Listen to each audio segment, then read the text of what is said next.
जी मुस्कुराए हमेशा छिपाए गम, मुस्कुराए हमेशा छिपाए गम, ये तो वक्त बताया कौन है हम। Hello everyone, how are you, कैसे हो आप सभी।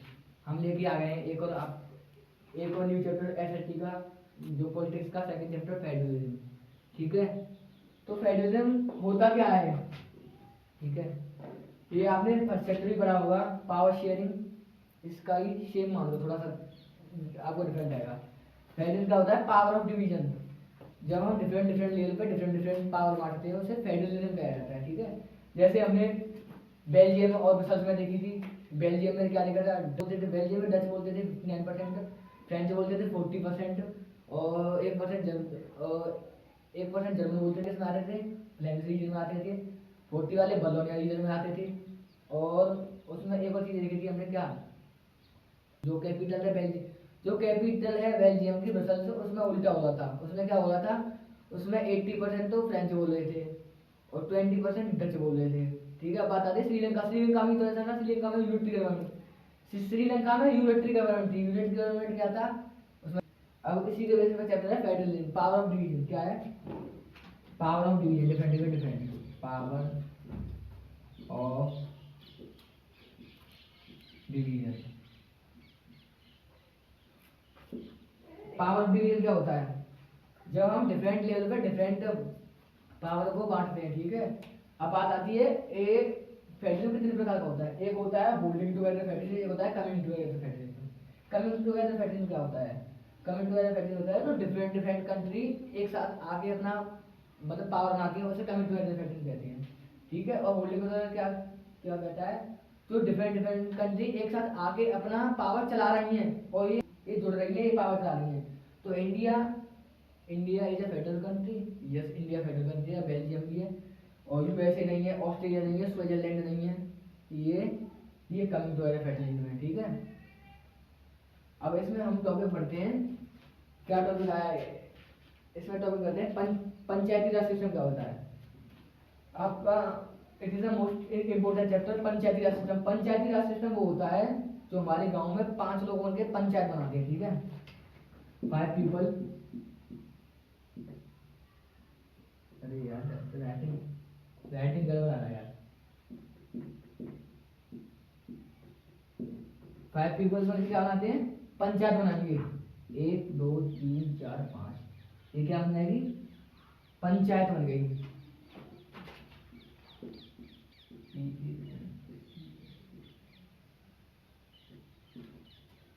पंचायत हो गई। ठीक है, अब एक गांव की पंचायत होगी। ठीक है, अब हमारे पास कितने गांव हैं, बहुत सारे गांव हैं। पंचायत पंचायत क्या होगा, जो पंचायत तो पंचायत को मिलाएंगे, क्या होगा, पंचायत प्लस पंचायत। ठीक है, पंचायत समिति, पंचायत पंचायत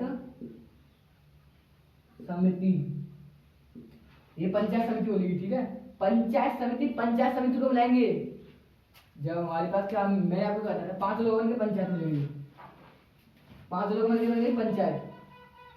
पंचायत पंचायत क्या हुआ, पंचायत समिति, जो गांव गांव की पंचायत जोड़ेंगे उनको क्या बनाएंगे, पंचायत समिति। और गांव की पंचायत समिति को जोड़ेंगे, क्या बनाएगा, एक होता है जिला परिषद। जिला परिषद इसे क्या बोलते हैं, जिला परिषद, ये होता है जिला परिषद। जो जिला परिषद का जो हेड होता है, उसमें जो जो चेयर होता है उसे बोलते हैं चेयरपर्सन। मेयर भी बोलते हैं, MAYOR, मेयर, MAYOR, मेयर बोलते हैं। वो होता है चेयरपर्सन, चेयर पर्सन। ठीक है, जो, हाँ, अब मैं लिख के पढ़ाता हूँ उसको। 5 लोगों ने पंचायत बनी, पंचायत का बनी, पंचायत समिति बनी, पंचायत समिति जिला परिषद बना। जिला परिषद का हेड कौन होता है, मेयर। ठीक है, अब एक बात आती है म्युनिसिपल का, म्युनिसिपल कॉर्पोरेशन क्या होता है। अब मैं बताता हूँ म्युनिसिपल क्या होती है। क्या होती है म्युनिसिपल, वो होती है जो जो 1 लाख लोग आए कहीं पे मिलके, उसे म्युनिसिपलिटी बोलेंगे। जो 1 लाख पीपल से ज्यादा है उसे म्युनिसिपल कॉर्पोरेशन बोलेंगे। ये हमेशा म्युनिसिपल कॉर्पोरेशन में पाई जाती है। इसमें 1 लाख से, इसमें 1 लाख, ये हमेशा म्युनिसिपल कॉर्पोरेशन होती है। इसमें 1 लाख से ज्यादा पीपल आते हैं, 2 लाख आ गए, 4 लाख आ गए, 10 लाख आ गए, इसे बोलते हैं म्युनिसिपल कॉर्पोरेशन। ये होता है म्युनिसिपलिटी। ठीक है, ये आपको समझ में आया पंचायत। पंचायती राज सिस्टम समझ में आया? पंचायती राज सिस्टम क्या होता है, ठीक है। नए टॉपिक पर अब आपने पढ़ा होगा डिसेंट्रलाइजेशन क्या होता है, बताते हैं डिसेंट्रलाइजेशन।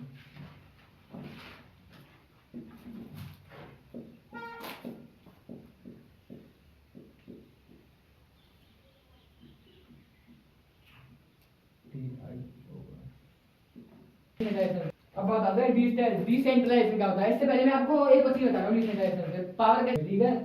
अब एक होता है हॉरिजॉन्टल, एक होता है वर्टिकल। वर्टिकल ऐसे, हॉरिजॉन्टल ऐसे, ठीक है। अब पावर इसमें कैसे कैसे डिवाइड होती है, central government, central government, state government, state government, ठीक है। अब आते डिफरेंट डिफरेंट ऑर्गन होती है, ठीक है। अब आज सेंट्रल गवर्नमेंट, स्टेट गवर्नमेंट, अब क्या आया, लोकल गवर्नमेंट।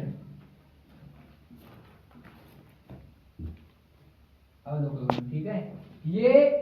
ये वर्टिकल पे होती है, ठीक है। ये बोलेंगे वर्टिकल, ये बोलेंगे हॉरिजॉन्टल। ये पावर डिवीजन होती है, वर्टिकल पे ऐसे होती है। हॉरिजॉन्टल पे क्या होता है, लेजिस्लेचर, लेजिस्लेचर, ठीक है। अब लेजिस्लेचर के बाद क्या आता है, एग्जीक्यूटिव, एग्जीक्यूटिव। अब क्या आता है, सीजीआई रहता है, chief justice of India, CGI.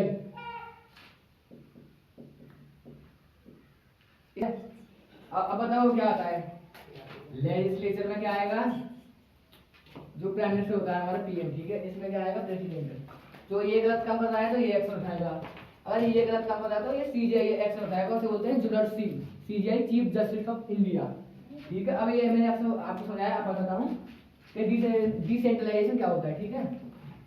पहले क्या होता था, 1992 से पहले क्या होता था, 1992 से पहले क्या होता था, हमारे यहाँ से इलेक्शन नहीं थे, लोकल गवर्नमेंट में इलेक्शन नहीं थे। तो डिसेंट्रलाइजेशन होता है जो हमारी 1992 से पहले हमारी सेंट्रल एंड स्टेट गवर्नमेंट में थोड़ी थोड़ी पावर लोकल गवर्नमेंट को दी जाओगे, उसके बाद इलेक्शन स्टार्ट हुए, ठीक है। देखो उसे बोलते हैं डिसेंट्रलाइजेशन। सबसे सिंपल टॉपिक होता है, आसान टॉपिक होता है। डिसेंट्रलाइजेशन क्या होता है, central state, central and state government different different power local government को देती है, उसे डिसेंट्रलाइजेशन कहा जाता है। हेलो, तो मैंने आपको बताया central state and state government, central and state government different power divided to local government, उसे बोलते हैं डिसेंट्रलाइजेशन, ठीक है। अब क्या हुआ, 1992 के बाद, 1992 के बाद इलेक्शन स्टार्ट हुए, जो विलेज होते हैं, गांव होते हैं, ठीक है, उनमें। तो उसमें क्या हुआ, 33% सीट रिजर्व कर दी गई, किसकी, वुमेन की। पहले वुमेन का वोट देने का अधिकार नहीं था, ठीक है। 33% सीट रिजर्व कर दी गई वुमेन को, ठीक है, वुमेन को, वुमेन, ठीक है। 1992 में इलेक्शन स्टार्ट हुए, 33% सीट रिजर्व कर दी गई वुमेन की, जब SC ST के लोगों को चुनाव देने का कोई अधिकार नहीं था, ठीक है। तो क्या हुआ, इसे 1992 के कुछ साल बाद, समथिंग मुझे याद नहीं है, शायद 1995 की बात है, SC और ST को भी मतलब अधिकार दे दिया गया कि आप चुनाव लड़ सकते हो, ठीक है। 1992 के बाद, 1995 के बाद SC और ST को भी अधिकार दे दिया गया कि आप चुनाव लड़ सकते हो, ठीक है। अभी आपको नहीं पता डिसेंट्रलाइजेशन क्या होता है, central and state government different power divide करती है, किसको, लोकल गवर्नमेंट को। लोकल गवर्नमेंट क्या हुआ, हमारे गांव में पहले इलेक्शन नहीं होते थे, 1992 के बाद इलेक्शन स्टार्ट हुए, 33% सीट रिजर्व कर दी गई, जिसकी वुमेन की। ST SC को भी अधिकार दे दिया वो चुनाव लड़ने का, ठीक है। अब बात आती है लास्ट टॉपिक बताया, हाउ इज फेडरलिज्म प्रैक्टिस, ठीक है। मतलब गाड़ी चलाना आना और गाड़ी को चलाना ये अलग अलग चीज होती है, ठीक है। तो बात आती है हाउ हम फेडरलिज्म को प्रैक्टिस कैसे करते हैं। तो 3G होती है इसकी, linguistic state, language policy, central state. Linguistic state क्या होता है, linguistic state, state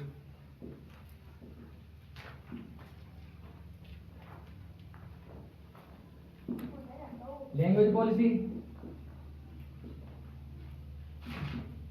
central state.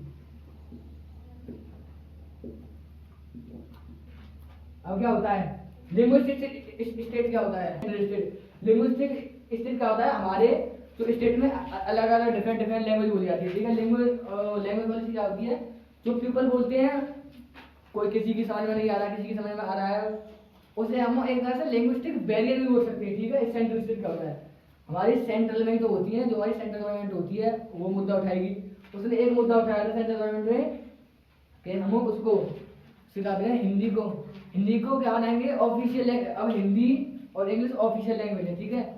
अब ये राज्य की भाषा है, कोई राज्य भाषा नहीं है, तो उसे मुद्दा उठाया था बनाएंगे। तो इसीलिए दोनों हिंदी और इंग्लिश ऑफिशियल लैंग्वेज है, राजकीय भाषा है, ठीक है, राज्य भाषा नहीं है, ठीक है। तो ये आपका ये खत्म होता हुआ। तो मैंने आपको ये इसमें क्या बताया था, होल्डिंग टुगेदर फैक्टरी आप फेडरल पावर ऑफ डिवीजन होता है, जो डिफरेंट डिफरेंट राज्यों में डिफरेंट पावर, जो पावर डिवाइड की जाती है, ठीक है। अब बस यही टॉपिक था लास्ट आपका। रीजन मतलब क्या होता है, आप लिस्ट सुनेंगे, यूनियन लिस्ट, स्टेट लिस्ट और कॉन्क्रीट लिस्ट होती है। देखो यूनियन क्या होता है, यूनियन लिस्ट, स्टेट लिस्ट, एक और होती है कॉन्क्रीट लिस्ट।